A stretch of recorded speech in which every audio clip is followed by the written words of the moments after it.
Ahí está. Ok. Para cambiar.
Buenas tardes.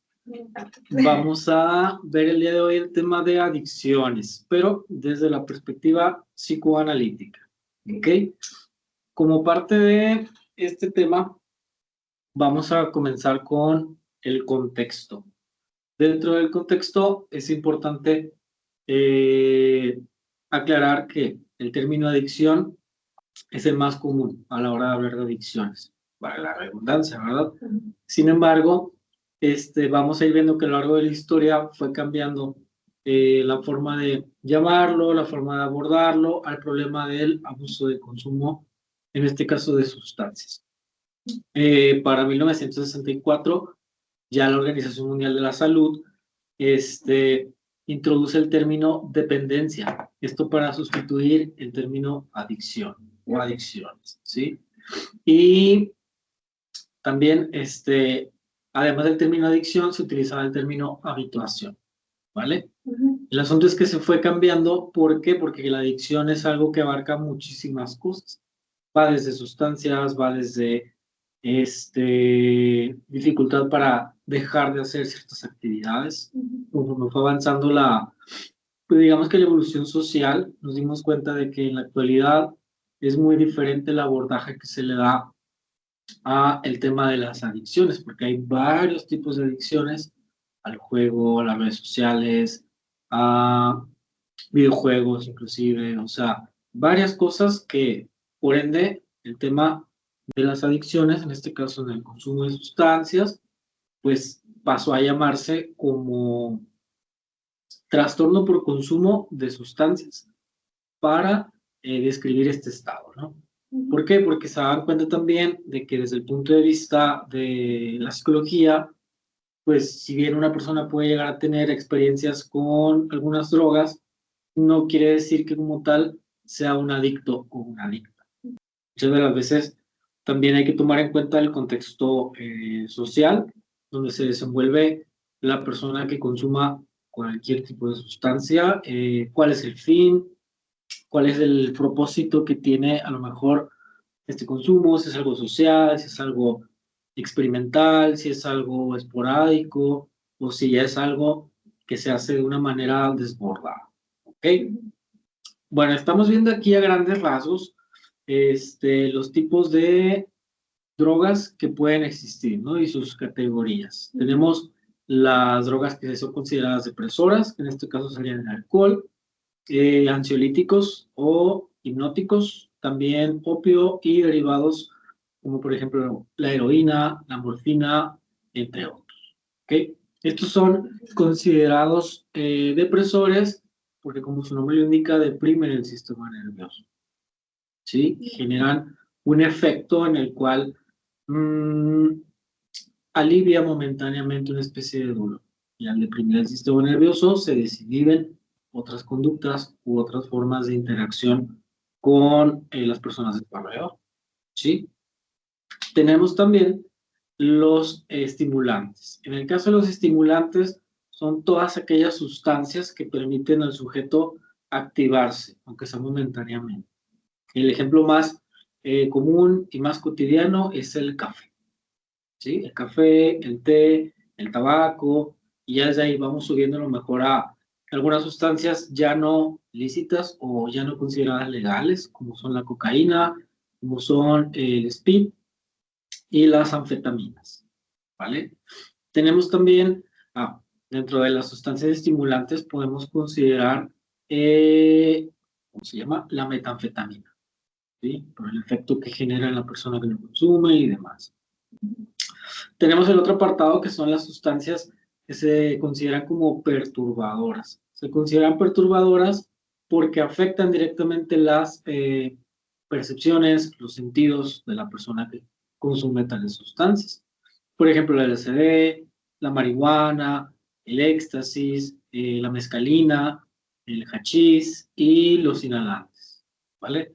Al consumir estas sustancias, una persona puede experimentar un cambio en su percepción de la realidad, por ende la realidad cambia, se altera, el llamado estado de conciencia, ¿sí?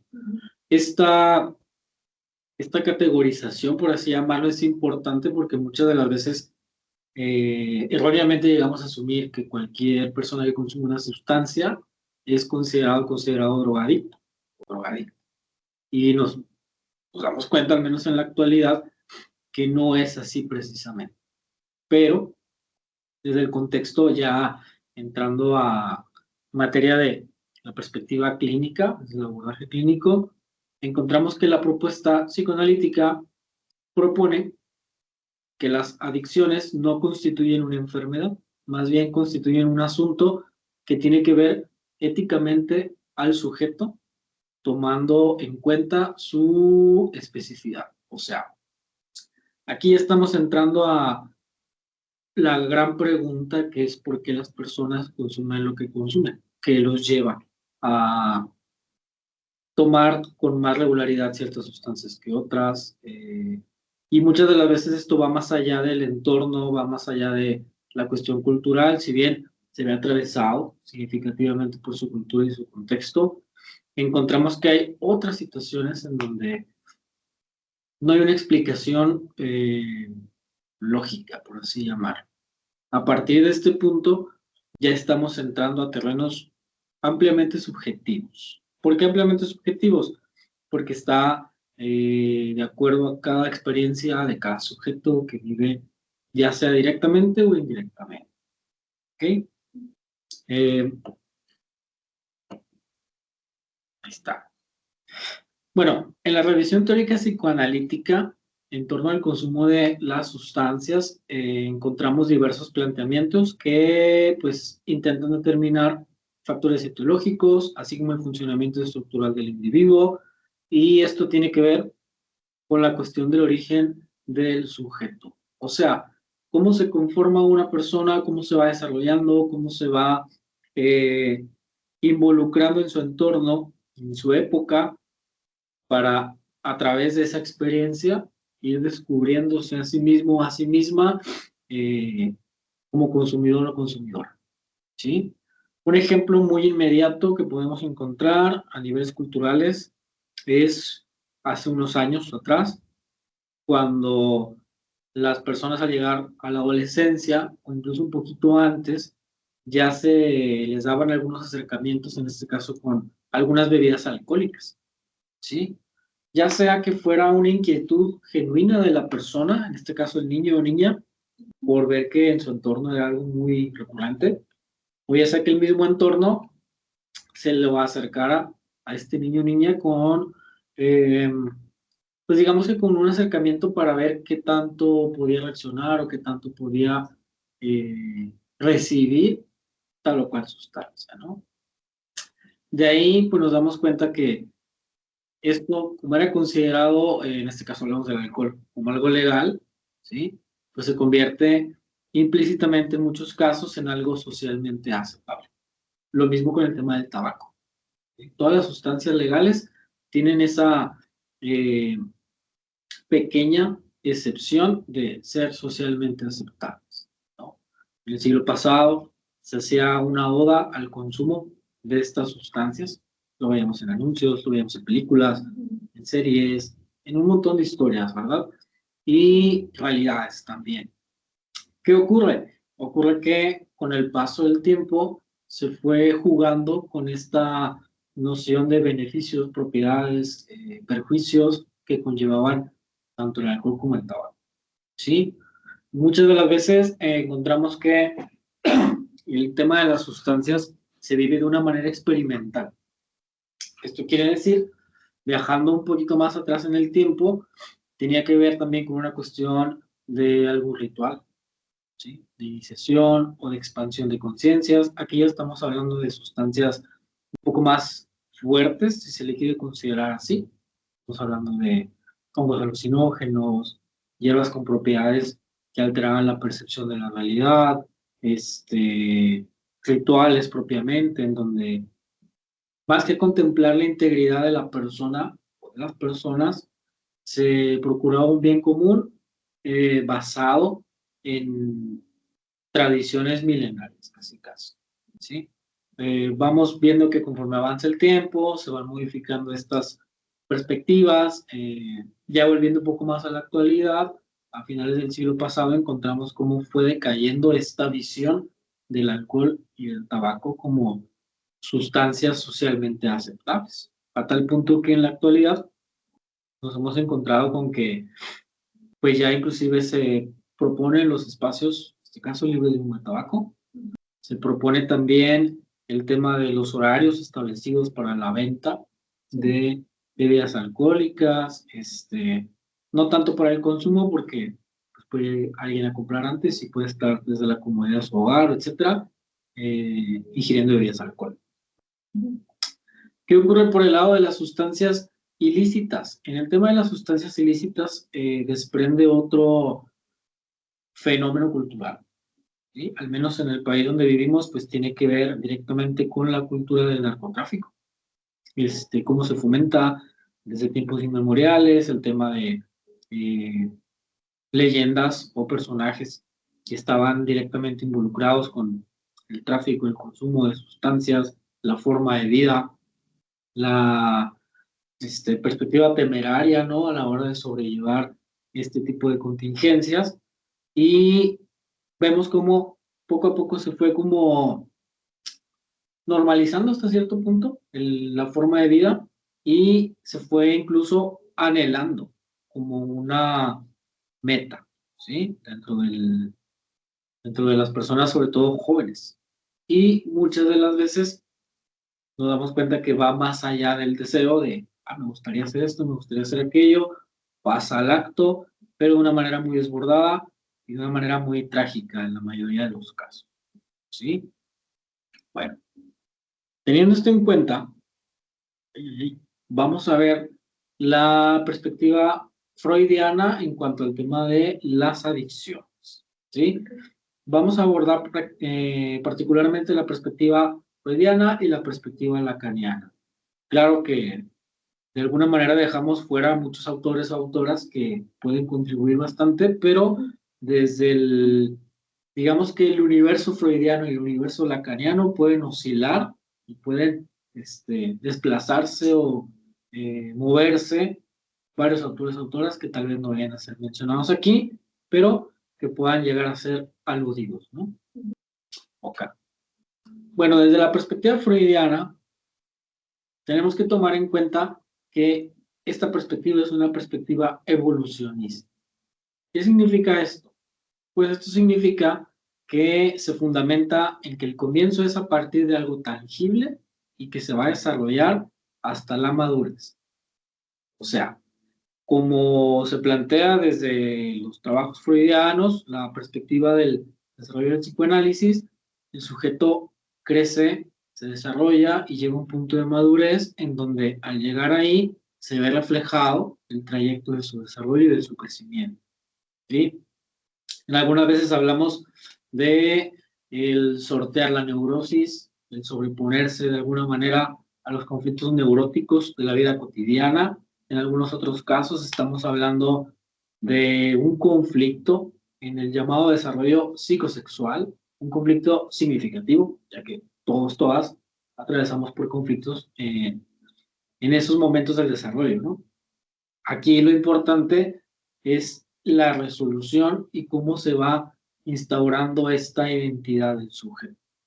Entonces, imaginemos una persona que está viviendo su vida, está desarrollándose, está creciendo, llega de la infancia a la niñez, de la niñez a la pubertad, pero en ese trayecto se va encontrando con situaciones o alusiones directas o indirectas a las drogas y las adicciones. Bueno, alguien que pasa por estos trayectos se dará cuenta de que el dolor es global. ¿Qué quiere decir esto? Todas las personas que están a su alrededor tienen al menos un vestigio de dolor, de sufrimiento y de tristeza. ¿Sí? Claro que también está la otra parte, ¿no? La parte que tiene que ver con la plenitud, si se le quiere llamar así, en donde la persona está, digamos, en un ego sintónico.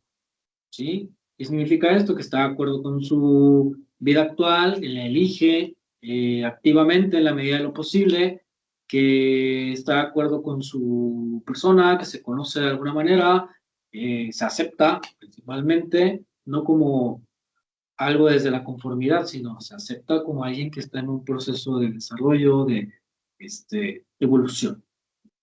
¿Sí? Bueno, desde esta perspectiva freudiana encontramos muy pronto que Freud también se ve atravesado por el tema del consumo de sustancias. La cuestión es que también en la época de Freud nos percatamos de que la cocaína no tiene el mismo semblante que tiene en la actualidad. Era más bien una sustancia que estaba como todavía como estudio, todavía no se conocían los alcances significativos. El mismo Freud la llevó a recetar como un método alternativo ante ciertos conflictos en la personalidad, en sus pacientes. Sin embargo, debido a las investigaciones médicas que él realizó, experimentales también, él se da cuenta muy pronto de que pues, hay una dependencia ahí, ¿no? Él concibe que el uso de esta droga es una acción contra el dolor para cancelarlo y no como una solución a su causa, ¿sí? Si nosotros nos damos cuenta en la actualidad y observamos a alguna persona que pudiera consumir, en este caso, la cocaína, nos percatamos de que la persona al momento de consumirla, además del efecto que produce por cuestiones químicas, también implica una, pues una noción de cambio inmediato, ¿sí? Es un cambio inmediato, es el me sentía apagado, me sentía triste, voy, consumo algo de cocaína y de repente tengo pila para seguir, ya sea en la fiesta, ya sea en el trabajo, ya sea en las actividades, dependiendo de dónde se encuentre, ¿verdad? Pero aquí la cuestión es, ¿por qué la gente se droga? ¿Sí? ¿Para qué la gente se droga? Como mencionábamos hace un momento, me parece que en todos los casos de experiencia de vida humanas, pues se ve presente el dolor, la tristeza, el sufrimiento, que son tres elementos clave en la vida en donde las personas descubren, ya sea de manera consciente, de manera voluntaria más bien, de manera involuntaria en otros casos, quiénes son y dónde están, ¿sí? Y por qué. Que es algo de lo que tiene mucho que ver en aumento, disminución de consumos, cambios de sustancias, sobriedad, mantenerse limpio, mantenerse limpia, dejarse ir, entre otras experiencias, ¿sí? Bueno, más adelante, aunque Freud sigue hablando de dolor, lo va a hacer de un modo figurado, con respecto a la primera acepción del dolor como afección dolorosa y orgánica, ¿sí? El dolor, él lo plantea ya más adelante como un dolor que aqueja específicamente a una zona o zonas del cuerpo. Obviamente está también la cuestión anímica, que es en donde lo lleva a replantear justo esta perspectiva del dolor, porque descubre también a través del trabajo de el estudio de la neurosis de angustia que tenemos el tema del sufrimiento, ¿sí? Dentro del tema del sufrimiento ocurre que se presenta como una grieta en el desarrollo psicodinámico de los sujetos. ¿Por qué? Porque muchas de las veces la persona no puede renunciar o siente que no es capaz de renunciar a viejas experiencias del pasado, ya sea reales, ya sea imaginarias, por así llamarlo, ¿no? Hablamos de lo subjetivo. Entonces la persona al sentirse como imposibilitado para dejar eso, resolverlo, asignarle un lugar en la medida de lo posible, cede ante ello. Lo toma como una referencia en su vida, como un punto de inflexión muy importante, y de ahí vemos que puede tomar como gancho o como ancla, no sé, algunas sustancias o algún consumo. Un ejemplo muy inmediato, cuando vemos en la etapa de la infancia a un bebé que está estableciendo esta relación objetal con su madre, vemos que tiene que sortear el tema de distanciarse, ¿sí? Cuando la mamá tiene que cambiar alguna cosa, se va a la otra habitación, tiene que salir por un tiempo de casa, si el bebé no la percibe cerca, comienza a experimentar una angustia, vamos, a nivel infante, ¿sí? Y ahí es como se va estructurando y reestructurando su llamada realidad. En la medida en la que sea atendida esta demanda de angustia o no sea atendida, podemos encontrar la génesis de algunas conductas de adicciones, ¿sí? O algunos trastornos en el consumo de determinadas sustancias. De ahí la resolución que se le dé. La resolución no tiene que implicar que algo se resuelva, sino que algo se replantea y a partir de ese replanteamiento se vivirá de manera diferente. Tendrá un sentido distinto, que ya más adelante Lacan lo viene a plantear como resignificado. ¿Sí? Resignificado. Bueno, encontramos que para sortear algunos conflictos con el consumo de sustancias, en este caso, hay unos métodos que sirven de remedios al dolor de existir, cuyo propósito es la evitación del displacer. Una vez que este infante sortea sus primeros momentos o experiencias separado de su madre, separada de su madre, empieza a replantearse también la realidad. Comienza su camino de desarrollo, crecimiento y descubre un día con otro que existe el placer y existe el displacer. ¿Sí? La manera de experimentar el placer es algo inédito, es algo inesperado muchas de las veces, inesperado porque no se sabe que existe, ¿sí? Solo se vive. Y una vez que ya se va registrando en la memoria del sujeto estas experiencias placenteras y por otro lado las experiencias displacenteras, digamos que la tendencia de este sujeto será a buscar, a como lugar, experiencias placenteras, ¿vale? Tenemos, por ejemplo, que para la evitación, en este caso del displacer, el sujeto suele recurrir a poderosas distracciones que hagan valorar un poco la miseria del ser humano, en este caso, su miseria, ¿sí? ¿Cómo lo podemos aterrizar en la vida cotidiana o en la actualidad? Bueno, a través de los fenómenos culturales, como por ejemplo se puede presentar en la música, en la actualidad, ¿sí? En la forma de vestir, en la forma de las aspiraciones que pueda tener la persona con referencia a sus influencias inmediatas, ¿sí? Tenemos también por otro lado satisfacciones sustitutivas que reduzcan esa desdicha. Satisfacciones sustitutivas, estamos hablando de otras experiencias que nos brinden ya sea su igual o su casi igual a aquello que se añora o aquello que se desea. Un ejemplo puede ser una persona que a lo mejor al salir de fiesta le gusta muchísimo intoxicarse, ¿no? Experimentar, vivir el momento, pasarla bien desde ese lugar del consumir sustancias para pasarla bien. Entonces, descubre un día con otro que pues implica un desgaste importante de energía psíquica, ¿sí? ¿Por qué? Porque se ven afectadas sus funciones motoras, sus funciones de la percepción, afloran algunos deseos o sentimientos que en otras circunstancias no serían posibles, ¿sí? No podría permitirse el vivirlos, no recurre a ciertas experiencias, ¿no?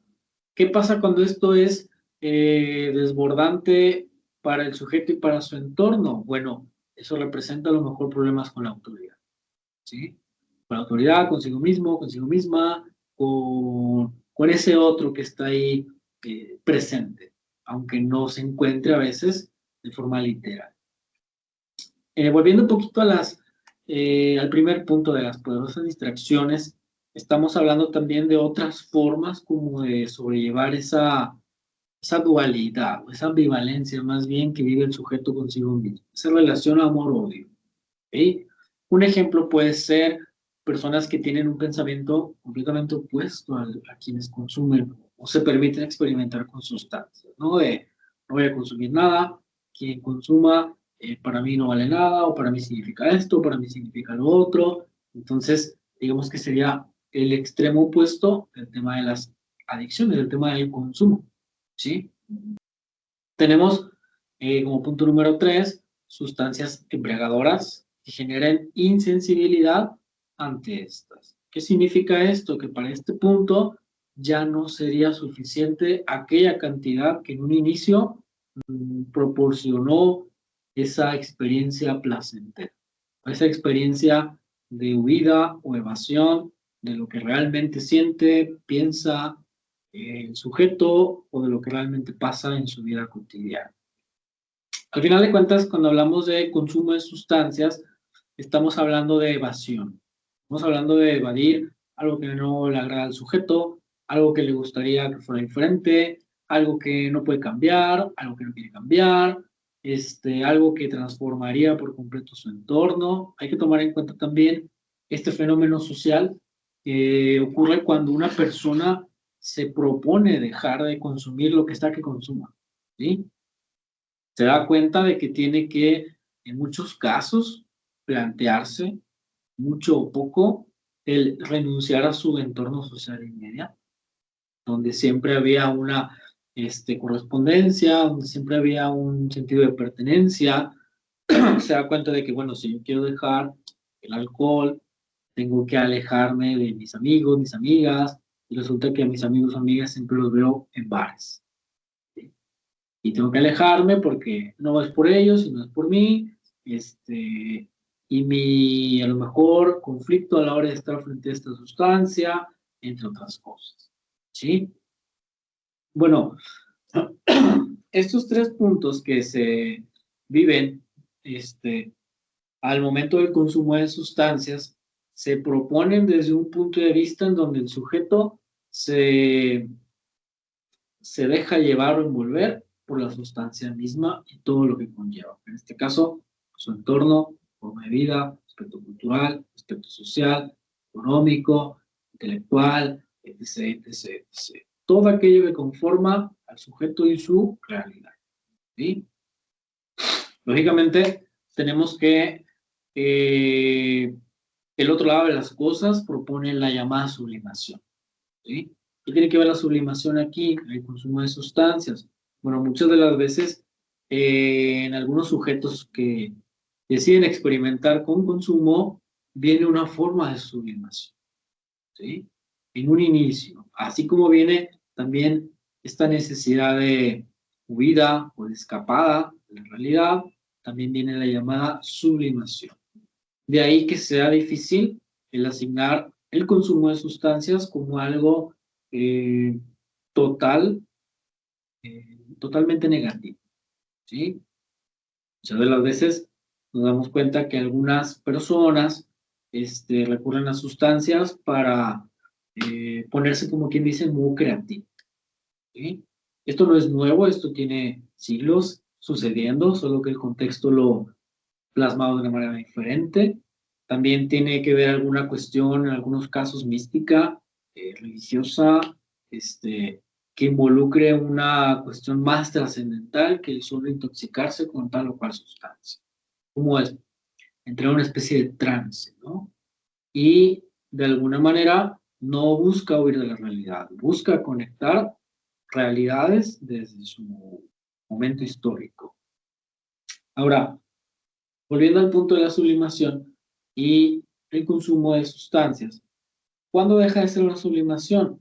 Cuando la persona ya no tiene suficiente con lo que ha vivido hasta ese momento, ¿sí? ¿Qué significa esto? Significa que, por ejemplo, perdón, planteándolo en una situación de personas que están en la adolescencia.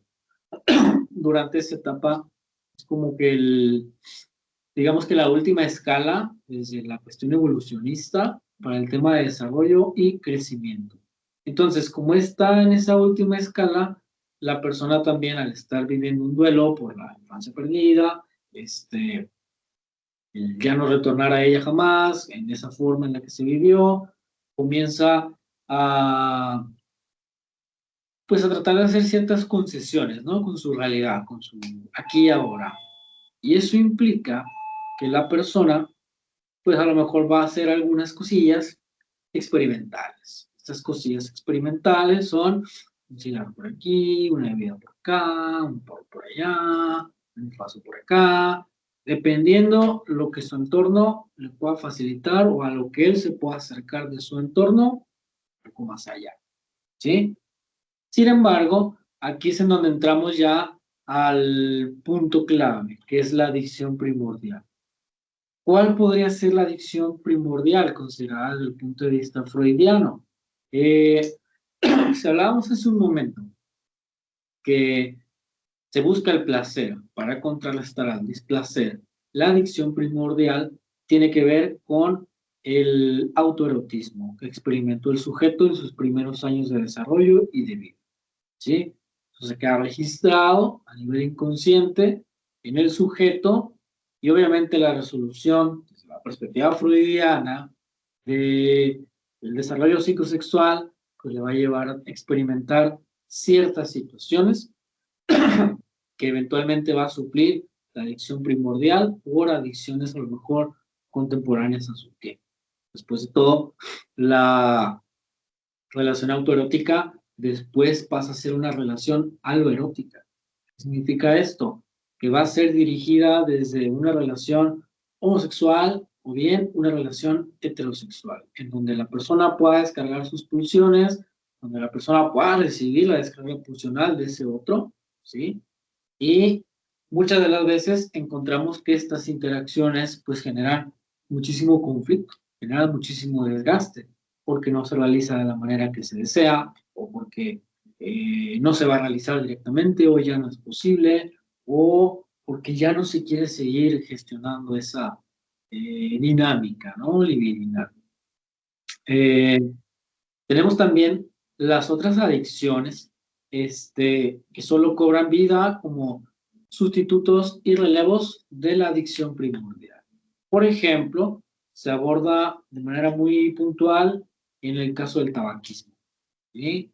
El tabaquismo también hace una alusión simbólica a este desvalimiento que experimentó la persona a lo mejor en algún momento de su temprana edad, se queda registrado a nivel inconsciente, a lo mejor se ha ido perpetuando conforme ha ido avanzando su desarrollo y crecimiento, que llega a un punto en el que ya lo hace parte de su realidad, sin embargo, esto que hace parte, pues es un agente de conflicto, o de, pues que choca, ¿no? Con lo que le ayuda al sujeto, con lo que le hace bien, porque atenta directamente hacia el tema de la salud física, ¿sí?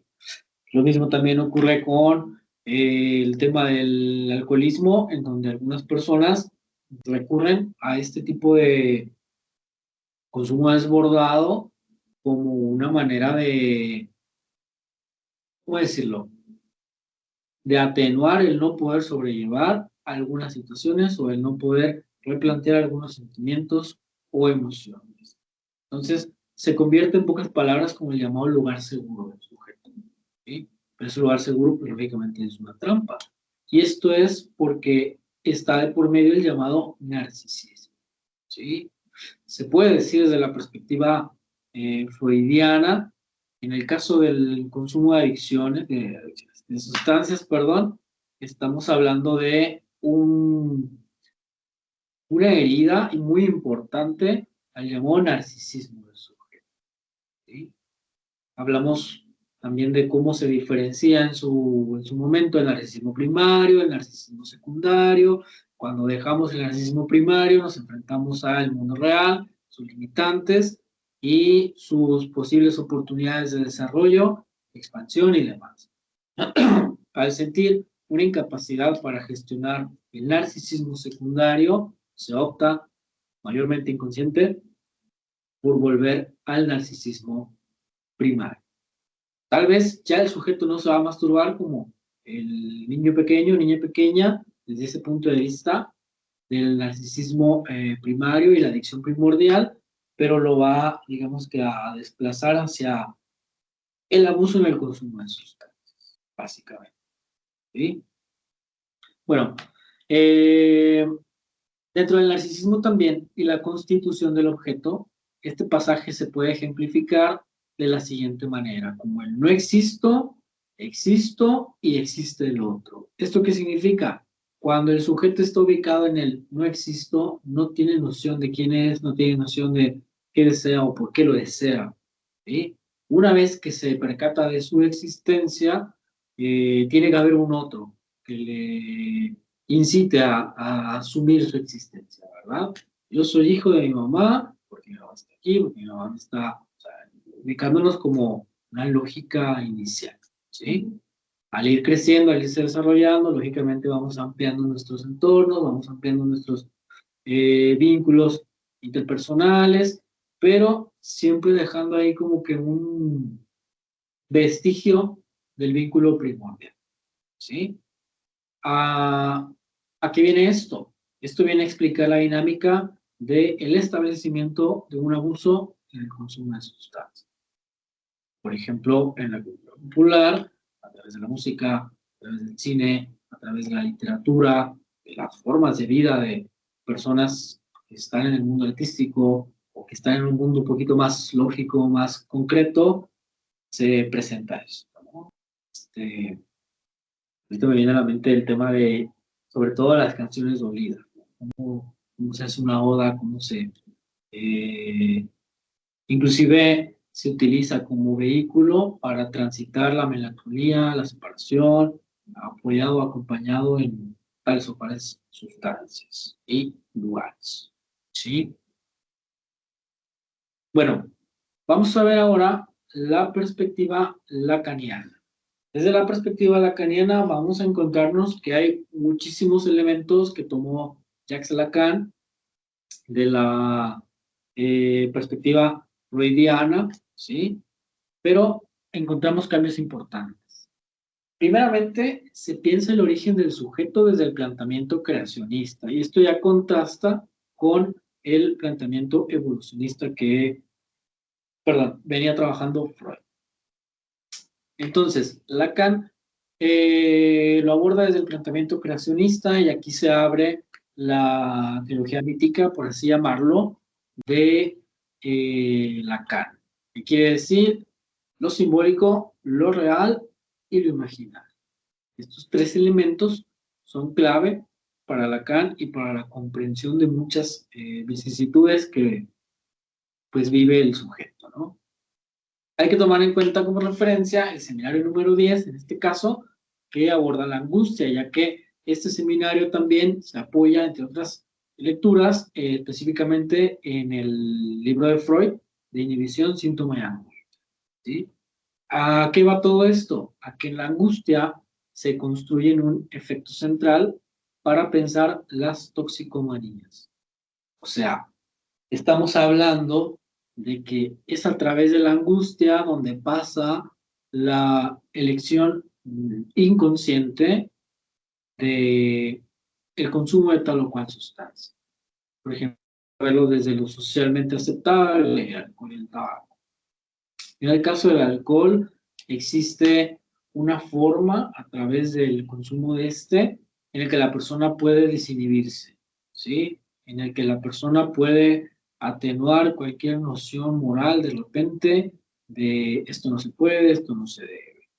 ¿Sí? Y se permite hacer cosas o cede ante impulsos ahí reprimidos fuertemente para hacer cosas o exponerse a situaciones como consecuencia de estar bajo el efecto de tal o cual sustancia, en este caso el alcohol. ¿Sí? ¿Por qué traemos el alcohol como mención? Porque es lo más común que nos encontramos. ¿Sí? Dentro del cuadro de la angustia, vamos a ver que se va a ir guiando por la función de la motricidad. Aquí ya vamos a entrar en una serie de conceptos clave para comprender la perspectiva lacaniana del consumo de sustancias. ¿Sí? Vamos a hablar primeramente del tema de la emoción, el punto, perdón, la emoción y la turbación. Posteriormente, el acting out y el pasaje al acto. Dentro de la emoción, vemos que es el movimiento que desagrega, o sea, la reacción catastrófica, de manera tal que partiendo de la defensa imaginaria, la emoción ya implica algún movimiento respecto de la inhibición. ¿Qué significa esto? Significa que el sujeto está muchas veces regida por sus emociones. Si no hay un control de esas emociones, si no hay un conocimiento previo de que la persona experimenta o experimentará emociones, no hay una forma de anticiparse o de prepararse de una manera sana. ¿Sí? La emoción es el movimiento que desagrega, que descoloca todo lo establecido hasta ese momento. ¿Qué sucede? Pequeño paréntesis, fuera de las sustancias. ¿Qué sucede con una persona que está completamente sobria o sobrio y de repente se entera de una noticia muy agradable? La emoción le puede desbordar. ¿Sí? ¿Qué pasa si es el caso contrario? Se entera de una noticia desagradable. De igual forma puede ser desbordado por la emoción del momento. Ahora, ¿qué sucede ya saliendo de ese paréntesis cuando incluimos el factor consumo o abuso en el consumo de sustancias? Estamos hablando de que la persona en muchos momentos vive como una especie de bucle emocional. ¿Sí? La persona se propone muchas veces desde lo inconsciente el llevar una forma de vida como evasiva ante ciertas cosas, ciertos aspectos que no sabe cómo sobrellevar, que no puede sobrellevar, que no es consciente de que es necesario que los replantee. ¿Sí? Entonces la emoción pues siempre va a descolocar. ¿Sí? Importante tomar en cuenta que emoción, sentimientos son situaciones diferentes. La turbación, bueno, la turbación es un perder la propia fuerza, es desalentarse, perder el poder, perder el dominio, siempre en la línea yoica. Aquí es importante mencionar que así como Lacan abordó el tema de las toxicomanías desde la angustia, Lacan ya venía desde tiempo atrás trabajando el tema de la psicosis, particularmente la paranoia. ¿A qué viene esta mención? Bueno, esta mención viene a que antes de cualquier estudio de sustancias, ya hay en el sujeto una predisposición a vivir de una manera insana, sus emociones, sus sentimientos, sus nociones de la realidad. Entonces, cuando hablamos de una turbación, ya en el tema del consumo de sustancias, es perder la propia fuerza, dejarse ir ante las situaciones, más el no tener, como quien dice, la voluntad en ese momento de sobreponerse a ello. ¿Cómo lo vemos en la vida cotidiana? Bueno, la persona ya está en desbordamiento, ¿sí? No le da a lo mejor para hacer sus actividades del día, renuncia a actividades fisiológicas, inclusive cruciales para vivir el día a día, renuncia a actividades placenteras, ¿sí? Pues, simplemente pasar a una situación en donde pierde toda esa fuerza, esa dirección de esa fuerza para sobrellevar su realidad, ¿sí? Bueno, también pasamos ya al llamado acting out. Cuando estamos hablando del acting out, estamos hablando de un llamado acto que, a diferencia del pasaje al acto, aquí en el acting out el sujeto busca ser visto, ser vista, realizando determinada actividad de desbordamiento. ¿Sí? Aquí ya en el acting out, inconscientemente o implícitamente, se propone el sujeto dejar una evidencia a algo o a alguien. ¿Sí? Es como lo que vemos en la vida cotidiana, situaciones varias donde a lo mejor la persona está demasiado intoxicada o intoxicado, hace cosas que no haría si estuviera en otras condiciones. Llamadas telefónicas, empezar peleas, discusiones, el llanto desbordado, momentos maníacos, como que un sube y baja en cuanto a su estabilidad emocional, ¿sí?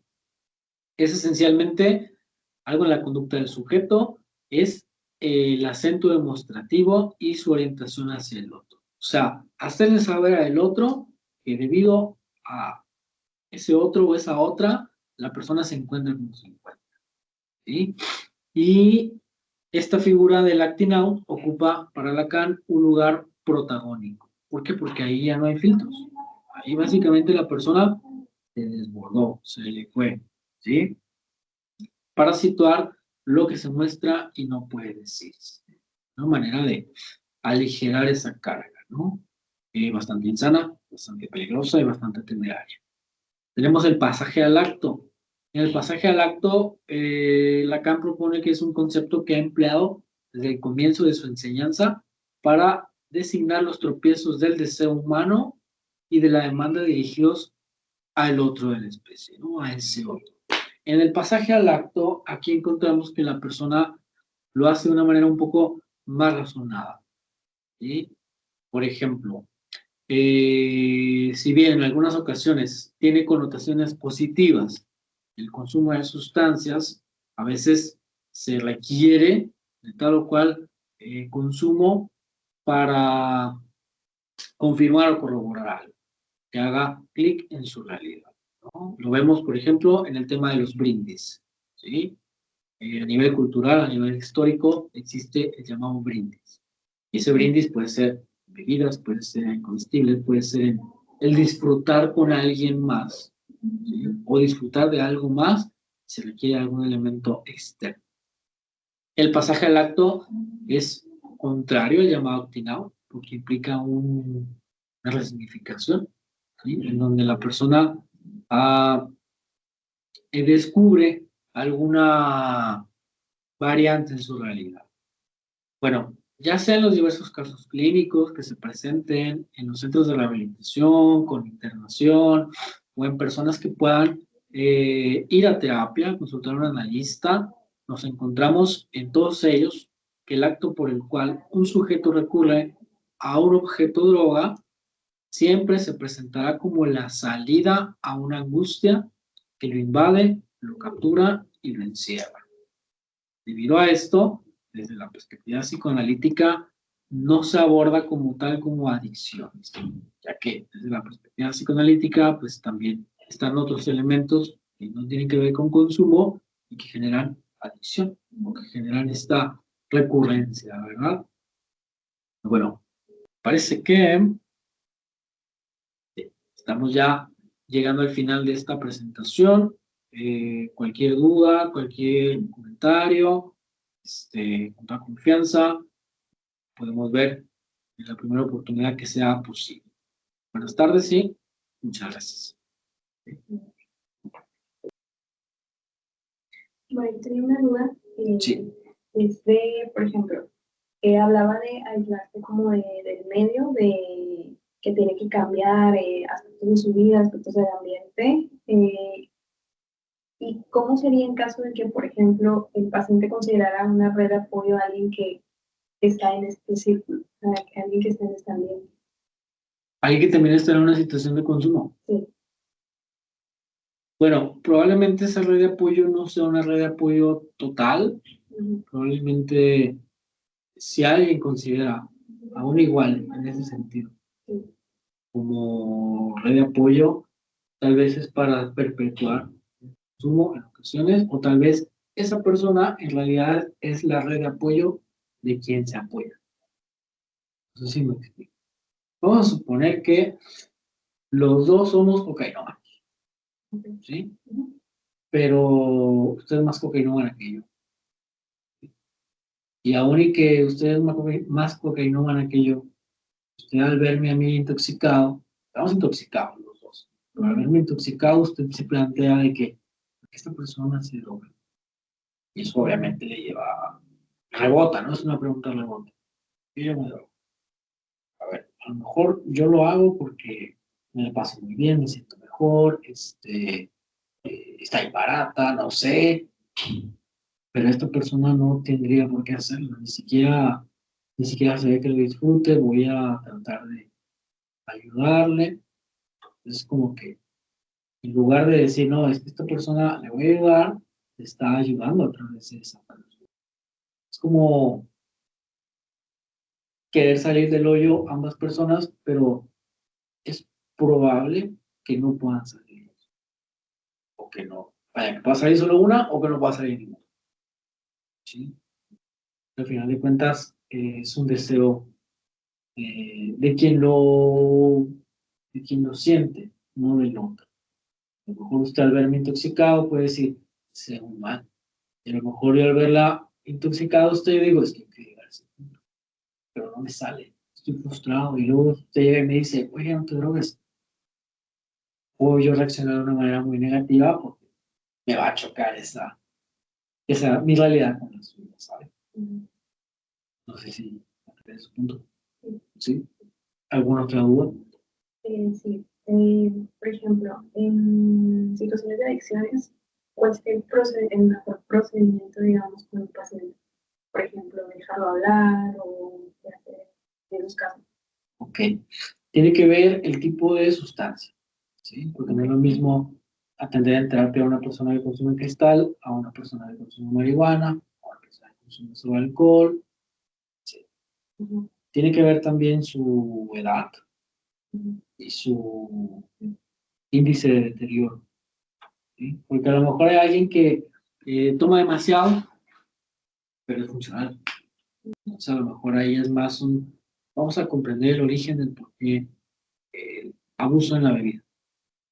A lo mejor puede llegar a una persona con una situación fuerte de consumo de metanfetamina, y a lo mejor la persona no puede hilar un discurso congruente, ¿sí? O a lo mejor la persona de repente puede reaccionar muy violento, muy violento. A lo mejor ahí se requiere, es otro tipo de tratamiento. No se menciona aquí por cuestiones de enfoque, pero el enfoque cognitivo-conductual es el que aborda de una manera más completa el seguimiento a personas en adicciones difíciles.